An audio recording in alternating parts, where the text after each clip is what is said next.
a historinha de hoje vai ser sobre o pique-esconde na floresta.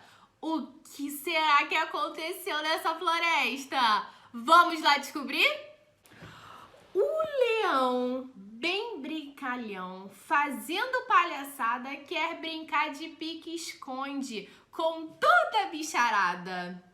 O coelho, bem ligeiro, foi para trás de um coqueiro, mas e agora? Deixou as suas orelhinhas de fora.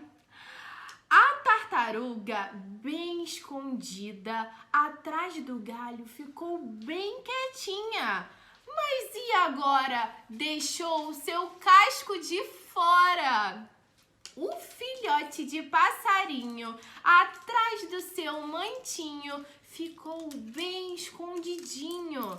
Mas e agora? Deixou a sua asinha de fora. A coruja entrou na toca e se escondeu bem direitinho. Mas e agora? Deixou os seus olhinhos de fora. A arara, depois de muito trabalho, conseguiu se esconder.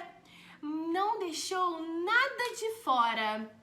Mas e agora? Ah, que pena!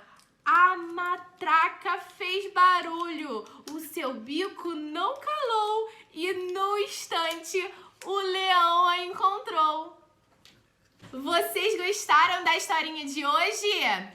Teve o leão, o coelho, a arara, teve um monte de bichinhos no pique-esconde da floresta. A tia Bruna quer ver um lindo desenho de qual personagem vocês gostaram. Combinado? Tchau, turminha!